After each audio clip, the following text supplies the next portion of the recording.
Hi friends, இன்னைக்கு நம்ம என்ன பார்க்க போறோம்னா டேரட் கார்டு ரீடிங் கிடையாது.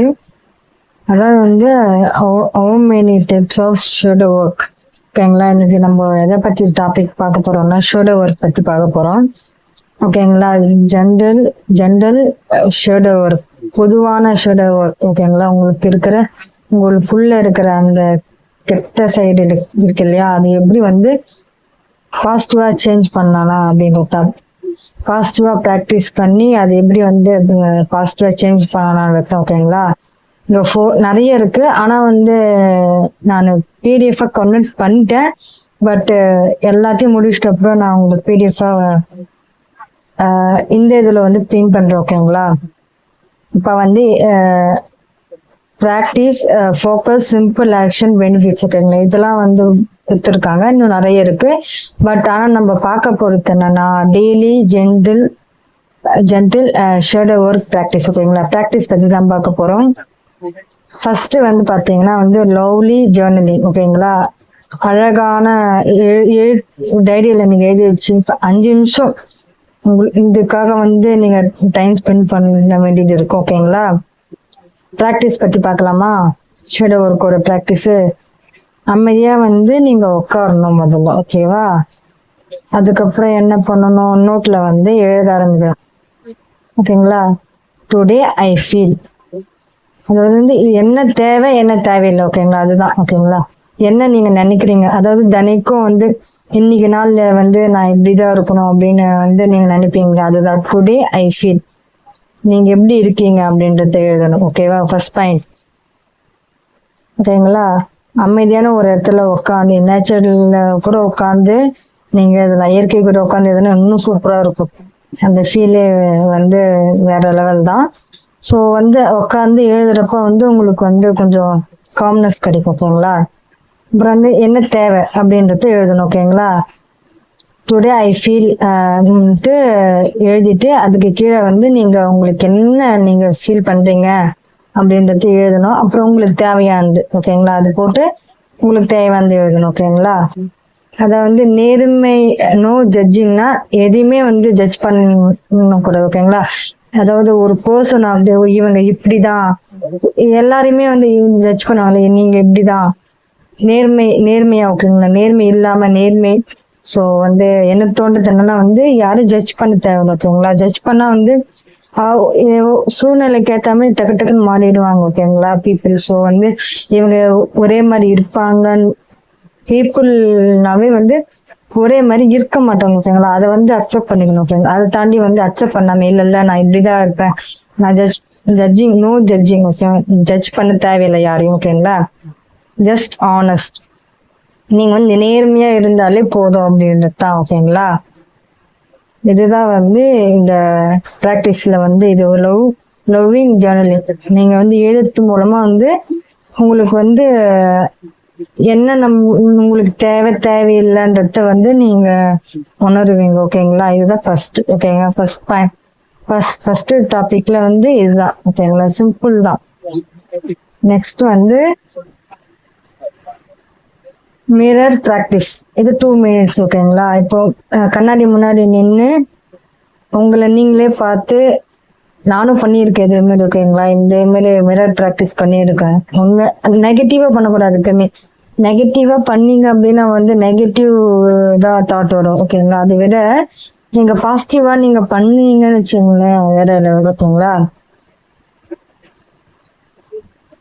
அந்த மிரரை பார்த்து நீங்களே ஸ்லோவா மெதுவா சொல்லுங்க, I accept my self as I am. நீங்க உங்களை நீங்களே அக்செப்ட் பண்ணணும். இப்போ ரொம்ப தாழ்வு மனப்பான்மை நிறைய சொல்லுவாங்க இல்லையா, கன்ஃபியூஷன், ரொம்ப டிப்ரெஷன். அதாவது ஓகே, அக்செப்ட் பண்ணிக்க நீங்க பழகிட்டீங்கன்னாவே உங்களுடைய செல்ஃபை அது ஈஸியா இருக்கும். இல்ல உங்களுக்கு நீங்களே பிடிக்கல, மற்றவங்க எப்படி மதிப்பாங்க, மற்றவங்க எப்படி அவங்கள அக்செப்ட் பண்ணிப்பாங்க. நீங்க முதல்ல அக்செப்ட் பண்ணிக்க ரெடியா இருக்கணும். ஓகேங்களா, அப்புறம் ஐ எம் ஹீலிங் அப்படின்னா அர்த்தம் நீங்க ஹீலிங் ஆகுறீங்க. ஓகேங்களா, உங்களை வெளியில இருக்கிறவங்க ஹீல் பண்ணுவாங்க ஓகேங்களா, இதுக்கு ஹீலிங் செக்ஷன்லாம் நடக்கும். ஆனா வந்து இருந்தாலும் உங்களை நீங்களே ஹீல் பண்ணிக்கிறப்போ வந்து கொஞ்சம் நல்லா இருக்கும். அதுதான் வந்து பெஸ்ட் ஓகேங்களா, என்னை பொறுத்த வரைக்கும், என்னோட பாயிண்ட் ஆஃப் வியூவில் ஒப்பீனியன் ஓகேங்களா. அதுதான் ஐ அக்செப்ட் மை சிம்பிள் தான் இது. இந்த ப்ராக்டிஸ் நீங்க பண்ணீங்கன்னாவே உங்களுடைய ஷேடோ ஒர்க்குன்றது வந்து சுத்தமா இருக்காது, ஓடியே போயிடும் ஓகேங்களா. அதுதான் உங்களை நீங்களே அக்செப்ட் பண்ணி நீங்களா இருக்கணும் முதல்ல ஓகேங்களா. மற்றவங்களுக்கு சேஞ்ச் பண்ணிக்கிட்டு அடுத்தவங்களுக்கு சேஞ்சுன்னு போனீங்கன்னா வந்து உங்களை நீங்களே இழந்துடுவீங்க. அதே மாதிரி வந்து என்ன ஷேடோ சைடு இருக்கோ அதை அக்செப்ட் பண்ணிங்க. ஓகே, இந்த ஷேடோ வந்து நம்மளுக்கு வந்து கெட்டதா நல்லதான் முதல்ல விஷயம் ஓகேங்களா. குட் சைடு பார்த்தீங்கன்னா ஓகே, பட் இருந்தாலும் வந்து பேட் சைடு பார்க்குறப்போ வந்து ஷேடோ ரொம்ப இருக்கக்கூடாது ஓகேங்களா. கெட்டது எப்பவுமே இருக்கக்கூடாது. ஸோ அதுதான் சொல்கிறேன் ஓகேங்களா. அதுதான் ஐ எம் ஹீலிங். இந்த கண்ணாடி முன்னாடி நின்று செய்ய வேண்டியது ரெண்டு வார்த்தை தான், I accept my self as I am ஓகேங்களா. அவ்வளோதான். ரெண்டாவது I am healing, that's it ஓகேங்களா. தேர்ட் பார்த்தீங்கன்னா வந்து இன்னர் சைல்டு டாக். அதாவது உங்களுக்குள்ள நீங்க வெளியே எவ்வளோ சவுண்டு கேட்டாலும் மற்றவங்க கிட்ட பேசல, நீங்க தனியா இருக்கிறப்போ வந்து உங்களுடைய இன்னர் சைல்டு, அது குழந்தை, உங்களுக்குள்ள ஒரு குழந்தை இருக்கு இல்லையா, குழந்தை, அதுங்கிட்ட பேசுங்க.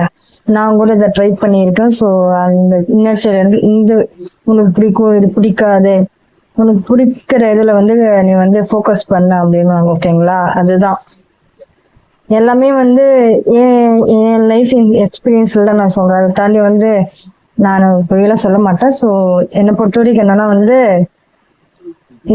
நான் வந்து அதை பண்ணிட்டு தான் இதெல்லாம் வந்து நான் பண்ணதுனால தான் வந்து சரி நீங்க பண்ணுங்க அப்படின்னு ஓகேங்களா. தேர்ட் பார்த்தீங்கன்னா இன்னர் சைல்டு டாக் 3 minutes தான் ஓகேங்களா. 2 minutes 3 minutes தட்ஸ் 5 minutes தான், அந்த அளவுக்குலாம் வராது ஓகேங்களா. அப்புறமா க்ளோஸ் யுவர் ஐஸ் ஓகேங்களா. நீங்க வந்து கண்ணை மூடி உக்காருங்க. Imagine your younger self. சின்ன குழந்தையா இருக்கிற அந்த உள்ள இருக்கிற அந்த குழந்தைய பத்தி இமேஜின் பண்ணிக்கணும் ஓகேங்களா. அதுகிட்ட நீங்க வந்து சொல்லணும், என்ன சொல்லணும், யூ ஆர் சேஃப், நீ வந்து பாதுகாப்பா தான் இருக்க அப்படின்னு சொல்லணும் ஓகேங்களா. செகண்ட் பாயிண்ட் என்ன, ஐ எம் ஃபார் யூ, எப்பயுமே வந்து உன் கூட நிற்பேன். அதை மீன்ஸ் என்னன்னா நீங்க அந்த குழந்தைகிட்ட சொல்லணும் எப்பயுமே. அவங்க அது காயப்படுத்தினீங்கன்னா அது வந்து குழந்தை தானே. ஸோ அதனால வந்து கஷ்டப்படும் ஓகேங்களா. அதனால என்ன பண்ணும், எந்த சூழ்நிலை ஆனாலும் வந்து யங்கர் செல்ஃப் கிட்ட நீங்க சொல்லணும், நான் உங்க கூட இருக்கேன், நீங்க சொல்றத நான் கேட்பேன், அப்படி அந்த டோன்ல சொன்னீங்கன்னா அந்த ரொம்ப சந்தோஷப்படும் ஓகேங்களா. இதுதான் வந்து ஷேடோ ஒர்க் ப்ராக்டிஸ். ரொம்ப போயிடுச்சு, நான் இது வரைக்கும் 8.19-20 போனது இல்லை. பட் ஆனால் ஷேடோ ஒர்க்ன்றதுனால கொஞ்சம் நிறைய பேச வேண்டியது இருந்துச்சு. ஸோ பாருங்க எப்படி இருக்குன்ட்டு. லாங் வீடியோ தான் வருது இப்பெல்லாம் வர ஓகேங்களா. பிடிச்சிருக்குன்னு நினைக்கிறேன். Okay, bye guys.